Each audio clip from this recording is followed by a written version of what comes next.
কুসুম্বা মসজিদ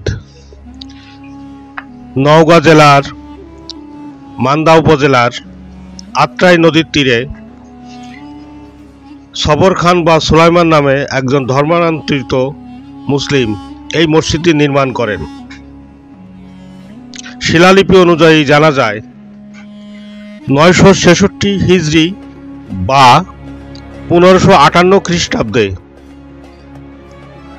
আফগান সুলতানের শাসক গিয়াসউদ্দিন বাহাদুরের শাসন আমলে এই মসজিদ নির্মিত হয়। বাংলাদেশি 5 টাকা মুদ্রার উপরে এই মসজিদের ছবি অঙ্কিত করা আছে। কুসুম্বা মসজিদ মুসলিম স্থাপত্যকলার এক অনুপম নিদর্শন।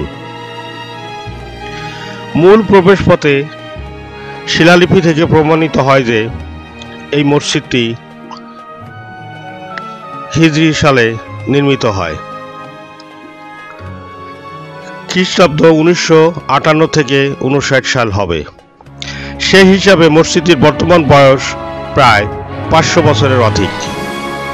কেন্দ্রীয় মেহরাবের উপরাংশ শের শাহের শাসন আমলে নির্মিত।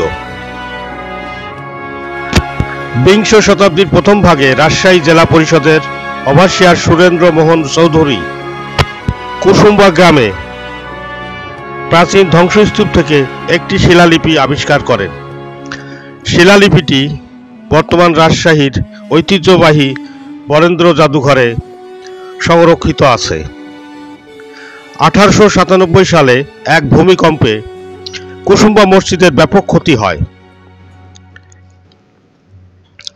মসজিদের মূল গাঁথনি ইটের তৈরি হলেও এর বাইরের দেয়াল সম্পূর্ণ অংশ এবং ভেতরের দেওয়াল খিলান পর্যন্ত পাথর দিয়ে আবৃত।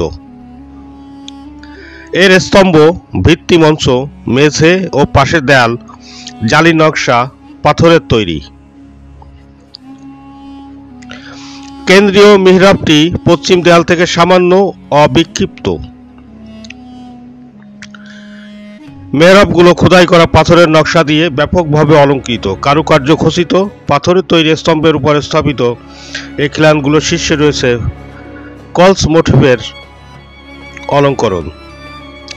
বন্ধুরা, যারা ভ্রমণ পথিক চ্যানেলটি এখনও সাবস্ক্রাইব করেননি তাদের অনুরোধ করছি চ্যানেলটি সাবস্ক্রাইব করে বেল বাটনটি প্রেস করার, পাশাপাশি লাইক, কমেন্ট, শেয়ার করার। আপনার একটি লাইক, কমেন্ট বা শেয়ার একটি ভিডিও তৈরি করতে উৎসাহিত করবে, পাশাপাশি নতুন জায়গা ভ্রমণ এবং আপনাদের সামনে উপস্থাপন করতে আমাকে অনুপ্রাণিত করবে। প্রাচীন স্থাপনা আমার সবসময় কাছে টানে, হাতছানি দিয়ে ডাকে। আশা করি এই কুসুম্বা মসজিদ নওগাঁ জেলার আত্রাই নদীর তীরে অবস্থিত আপনাদের ভালো লেগেছে। ভালো থাকবেন। আসসালামু আলাইকুম।